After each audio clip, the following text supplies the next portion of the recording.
on the fantastic flying books of Mr. Morris Westmore, which won the Academy Award for short film in 2012. Since then, Moonbot... Let's just pause for a second. So you've won an Academy Award, or you've worked on an Academy Award-winning short? Yeah. That is sick. Why didn't we hear that in your intro? That's the perfect intro. I worked on an Academy Award-winning short. I was the storyboard. No, it was a blast, All right, we are back once again with another episode of the Pencil Kings podcast. I'm your host, Mitch Bowler, founder of PencilKings.com. Today, we're talking with Adam Volker, creative director at Moonbot Studios, all about what he does as a creative director and what he's doing at Moonbot Studios. So welcome to the call. How are you doing today, Adam? Well, good. It's hot in Louisiana, but I feel good. I have that inspiration like a volcano. Well, I'll show you soon enough. Here's a list of what I want. Why don't we just dive right into this? Just tell us a little bit about what you do at Moonbot as a creative director. We'll get into it more in depth, but just what's the Coles Notes version? Meetings, the shortest answer. I run a division with a partner of mine named Bowden Sayer. He started the tech, and I'm the creative, so we're like yin and yang, a very small portion inside of a small company of about 50 called Moonbot Interactive. So I'm the creative director of that. And what we're trying to do is bring the storytelling and the art that Moonbot does into the gaming space. That's a really hot topic these days, is storytelling, and everyone's kind of realizing that it's like, oh, YouTube is important, and telling stories can sell a lot of products on Kickstarter if it's done effectively. And same thing with video games. All right, well, we'll dive into that more in a little bit, but how did you get started in art? Did you go to university? Were you just self-taught? Did you have mentors along the way? What did your artistic pathway look like? I grew up in Minneapolis. My mother was an art teacher at high school, but not the school that I went to. So she was always encouraging me to draw. I was kind of like the kid who drew in the small school that I went to. She started drawing just because, I was in third grade, and I think was able to draw a couch in an isometric perspective, and that was the only thing I could draw. But I drew it over and over, and in third grade, it was like the coolest thing. And I wasn't really sure what I wanted to do after high school, but I ended up in Florida at Ringling, and Ringling School of Art and Design it was at the time. It's called Arcad now. And everybody there was the art kid in their high school. And I was really, really unremarkable. And it really lit a fire under me that art was going to be something that wasn't magical, but you had to just sort of work at. And I found this a great group of friends, and they really transformed my life. It was sort of like this switch flipped in my brain, art is something that you can take seriously, that you're going to have to put time into, that's going to give back to you the more you do. It's so expressive and incredible. So I went to school in Ringling. I graduated in 2008. I had a bunch of interviews at all sorts of companies I wanted to work at, and I thought I was doing really well. And then once I graduated, I didn't hear back from any of them. A couple months went by, and I was sort of working on some personal work, and I was like, oh, man, okay. So I guess all what I thought was going somewhere wasn't. I ended up getting a phone call from a guy I graduated with, and he was working at a game development house in Austin, Texas, at Midway. They made Mortal Kombat and stuff like that. Yeah. Area 51, that arcade game. So he said, hey, we need a concept artist, and started down in Austin. I moved down to Austin. So that was where everything kind of blossomed, working for Midway in Austin? Surprisingly enough, I had kind of a bumpy start. The company shut down and went bankrupt probably a month or two after I started. So I literally had everything in the back of my car, drove from Minneapolis to Texas, started work, and then was laid off 2 months later. Dang, at that time, I was working at Activision, and we had heard stories. What was it like from the inside, especially being basically the new guy, and you're sort of like, what? Yeah, I mean, having no real industry experience, it was really sort of surreal. So the studio in Austin was one of 6 branches, and there were 200 to 300 people there. There was a I'll try not to say it because I'm probably still under some NDA, but like there was a open world game that they were making, and that got canceled before the whole thing shut down. So I think it was sort of like, hey, we're going to trim some fat, and so this space that was built for like 400 people all of a sudden had multiple game projects in it, but the team I was on was only like 20 guys. And so after the bigger projects got canceled, we were in this ghost town of a building, and we were still plugging away, and we were sort of like, yeah, it's good, we're good. Our game's going to do fine. There's some people interested in it, and we worked for a while, but really, like, the ship was going down.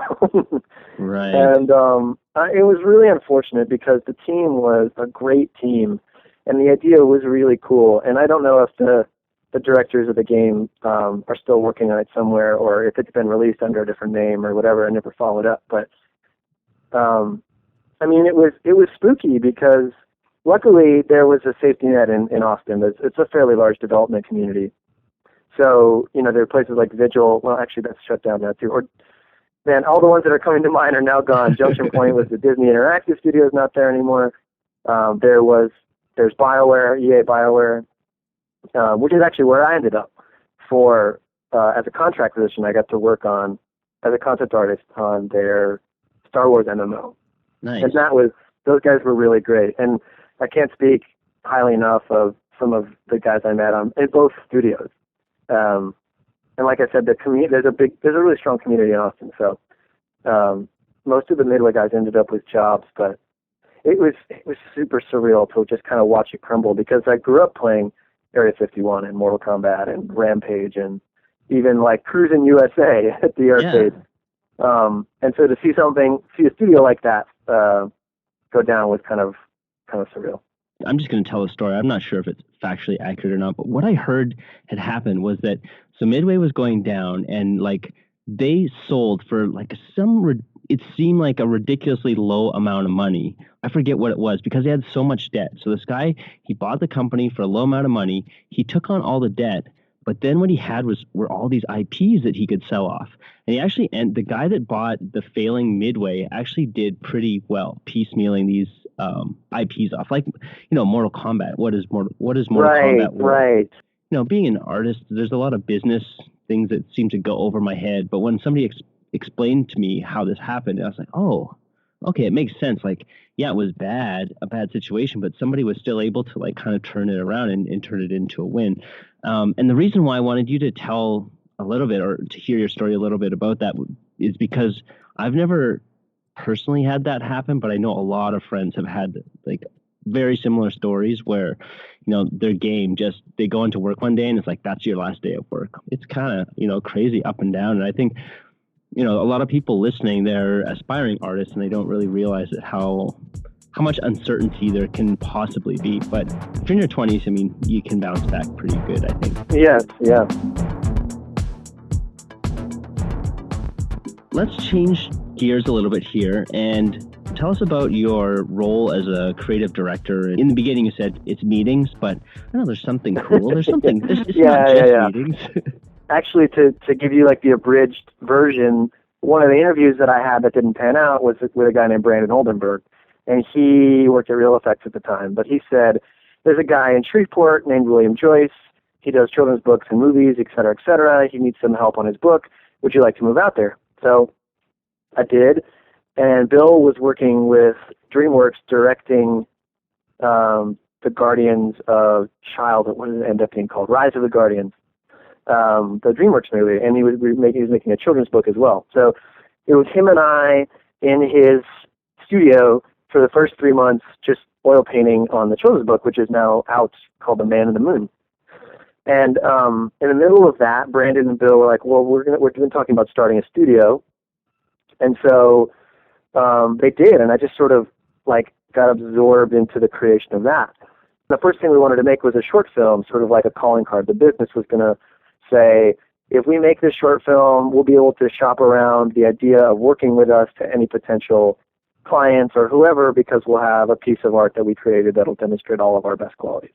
So I ended up doing storyboarding and art direction on the Fantastic Flying books of Mr. Morris Westmore, which won the Academy Award for short film in 2012. Since then, Moonbot... Let's just pause for a second. So you've won an Academy Award, or you've worked on an Academy Award-winning short? Yeah. That is sick. Why didn't we put that in your intro? That's the perfect intro. I worked on an Academy Award-winning short. I was the storyboard. No, it was a blast. We made miniatures. We shot miniatures on a set, which Joe Bloom was one of the other artists. He's an incredibly talented guy. Was like the second Moonbot to come on. So it was him and Bill and Brandon and I for a number of months before we hired most of the team. But we made miniatures. We had a live action shoot for 2 weeks. The four of us did the storyboarding, and then we sort of like hired 15 combination of recent college grads and people we knew from the industry. Everyone came to Shreveport. We worked in a biochemical lab because it was the only space we could rent. Oh. So we all got lab coats, and we were pissing off all the actual scientists in the building because we were a bunch of cartoon makers. We made this short, and we submitted it to festivals, and 2012 won an Academy Award. It was crazy. Insane. Crazy trip. And then was it sort of just like easy street after that? You would think so. It was and it wasn't. An Academy Award doesn't come with a bag of money. No. If you employ 20 people and you have to pay their salaries for the subsequent years, just with the Oscar, there's nothing coming in, Mm-hmm. So it was a great sort of negotiating thing for us to say, hey, check out the quality of the caliber of work we can do. And we got a lot of jobs from that, which was great. But drumming up work for a studio is really, really difficult stuff. You're always having to entertain jobs while you're doing one, and just the rhythm can be really draining. Fortunately enough, there were some people who had some vision and have hired Moonbot to do some really interesting and fun work. So most recently, something you might have seen was with Chipotle Mexican Grill. We did an advertisement on YouTube called The Scarecrow that was also made into an interactive experience. Chipotle came to us and was like, we want to tell a story that doesn't talk down to our audience, but also serves to bring a bigger message about agriculture in America to the forefront. And so we were happy to sort of to help them along with that, because it was something that our team actually cared about. So that did really well for us. I think there were, I feel like I'm bragging a lot, but they won 2 daytime Emmys for The Scarecrow. Well, if it's the one that I'm thinking of, I remember going to a Year's End International Best of Advertising show where they just showed all the best commercials, and I remember Chipotle having a spot where they're talking about farming and how the product goes from the farm to the store, and it was all done with cartoons, so I'm assuming that's it. But I'll check it out later, and we'll definitely put the link to it here. And you're not bragging at all. This is awesome. You totally downplayed this when we were talking earlier, and now you're just like, oh yeah, I did this, I did that. Wow, this is kind of amazing stuff. I have something more, something none of your dry as dust professors and routine-ridden doctors have. Love, devotion, passion. So you're talking about the entertaining jobs while you're working on jobs. Does that eat up a lot of your time? Are you involved in a lot of that, or? Yeah, I haven't quite found the rhythm of it yet. This title is new for me, and I've been taking on a little bit more and more responsibility as Moonbot grows and everything. We do this process which can be good and can be bad, and you have to really do it with some conviction, and it's sort of called an RFP process, which is called Request for Proposal. I don't know if this is super boring because it's more businessy, but a company let's just take Chipotle for example, will come to a studio like Moonbot and say, hey, we have a project, our budget's relatively this, the general idea is that we have a short film and an app, what would it cost you? And we bid. And recently in the VFX industry, it's been sort of colored as this really, really bad thing because companies can frequently get into bidding wars and underbid each other, and then they've underbid each other to the point where they can't actually finish for the amount of work that they have to do, for the amount of money that they've agreed to, but they would rather have some money than no money. So Moonbot has a very specific policy about if you want to work with us, we'll work with you on the request, but we try not to get into that situation because we do feel like it's really unhealthy. So anyway, I mean, these contracts and stuff take months and months and months to organize, and that's something that I've been learning recently. And so many of them come through, and maybe like 1 out of every 10 actually pan out. And so the only way to get the jobs to come in, to keep the studio open, to get the guys working on stuff, is to just entertain a lot of them. And you know, you try to draw a line, because you, like, sometimes the work will be work that they'll say, hey, we'll give you a small budget to generate some ideas and a bunch of art and a prototype if it's a game or whatever. But you've got to be, like, intelligent about, like, the potential and what you're spending to get the job, and it's crazy. Never thought I would be managing that sort of stuff. Never thought I would be sort of like to go to the low level, like talking to artists and be like, okay, so here's this idea, and they're sort of like, I'm not really interested, and you're like, well, okay, can we find something that's cool about this, and then bounce it back to the client and say, well, we think this would be better, getting the artist excited. You know, and obviously with quick turnarounds and stuff, but I mean, really the goal is to get the studio to, like, a job that is really exciting, gives our artists a challenge, allows the studio to learn something new, allows the studio to, like, grow, and, you know, like, you're trying to check all the boxes, some of them artistic and some of them business, and, you know, that, yeah, it's a tough process. One of the questions that I'm actually curious about is, creative director is really like a nebulous term, I feel. But do you have a concrete definition? I'm sure we could go to Wikipedia and find a definition of it. But to you, what does creative director actually mean or do? Because I think it's a really cool position. It's kind of like the head honcho, you know, in a lot of places. Creative directors is as high as you can get. Yeah, I think a creative director is responsible for bringing a vision to a project. I think that they do less of the actual art and more of the ideas. I think that you'd be expected to understand, at least in a fundamental way, every part of your pipeline. The way I like to structure a project is, like, get some guys that I really, really am in tune with in the leads of every department of the position, and get them on the project as early as I can. And so, although, like, I may be responsible for a final decision or the germ of an idea, that group of people, I think I like to lean on each of them to say, okay, in TD land, where you model and texture and rig and, well, at least in Moonbot, what you do, like, what kind of thing do you want this project to have as the lead of that department that is going to make it really exciting for you, that is going to improve Moonbot and whatever. And then do that for art and do that for animation and even programming to an extent. Like, if the programmer's like, I really want to build it in this way because it's going to give our guys the ability to make simpler code down the line or whatever, then, like, that's how I would share the responsibility that a normal creative director might have singularly at another place.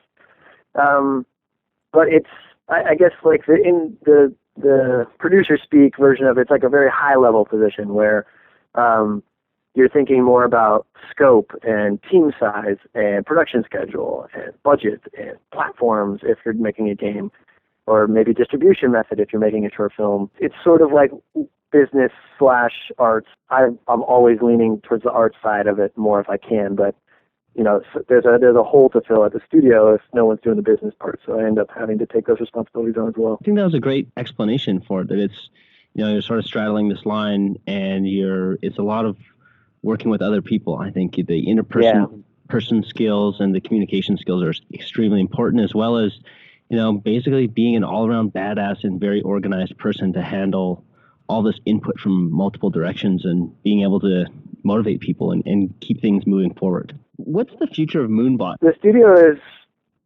his eyes have always been bigger than their stomach. Like, when I was art directing the Morris Lessmore short film at the very beginning and doing storyboards, I'd never done either of those things.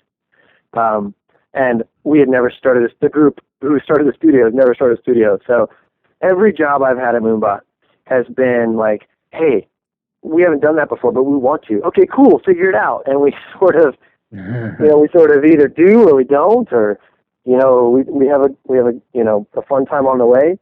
For me and Bo, who, like I said, is the technical to my creative at the interactive part of the company.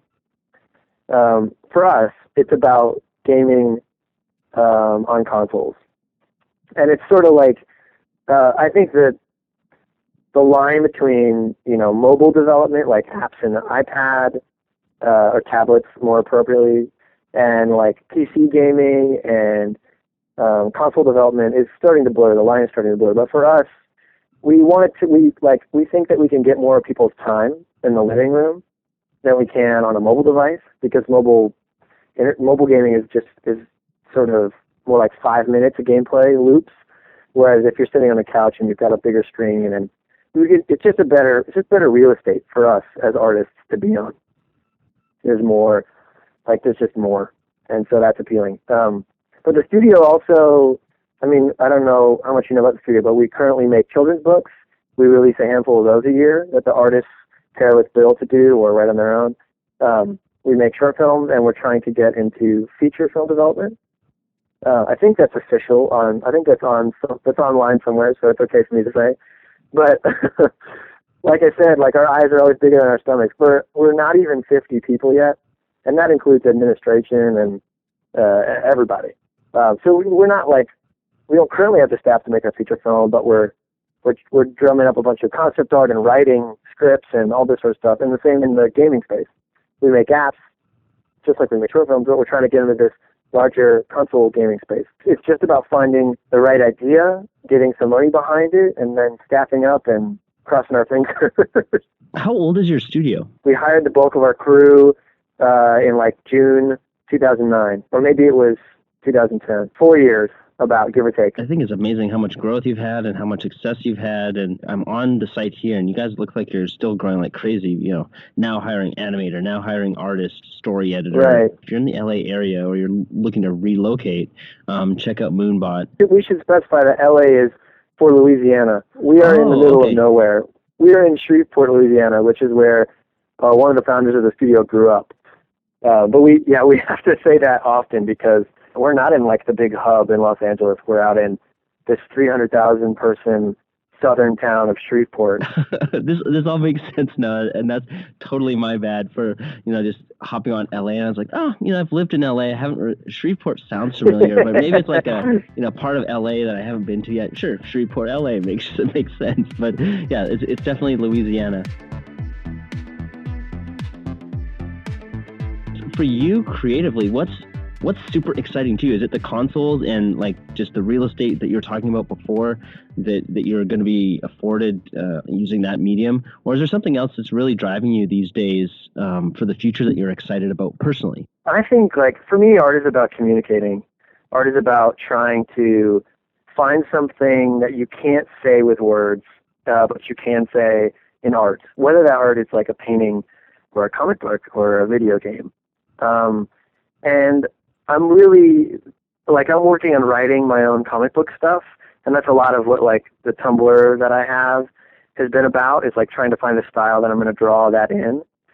But, the challenge of that, and when I say challenge, I don't mean more external challenge, I mean internal challenge.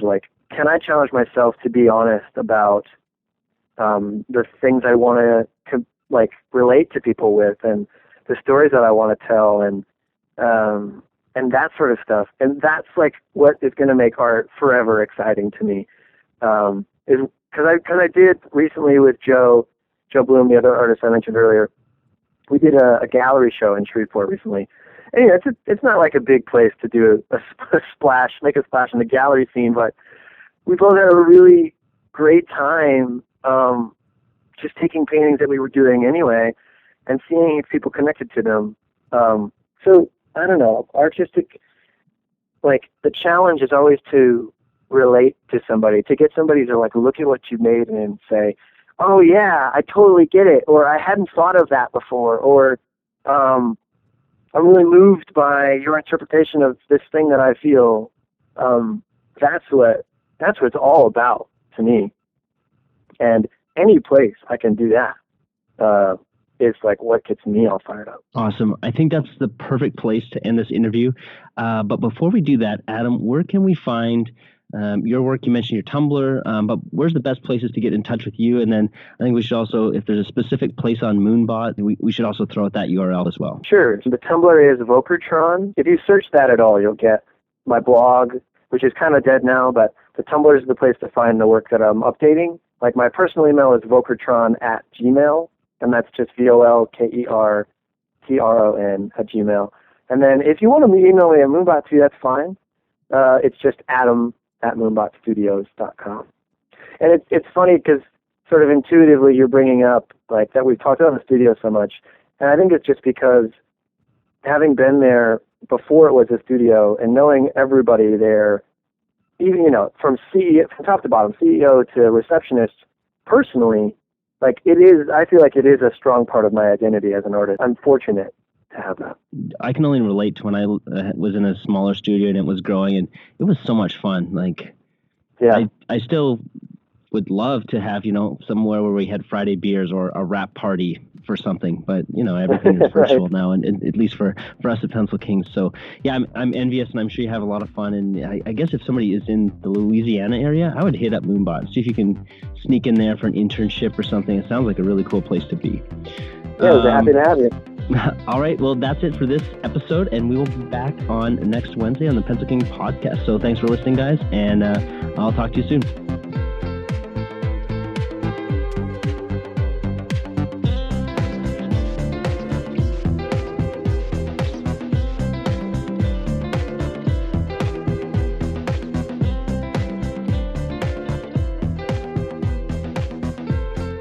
That does it for another episode of the Pencil Kings podcast. If you'd like to check us out and see more about what we do, head on over to pencilkings.com. You can check us out on Facebook, Twitter, we're everywhere.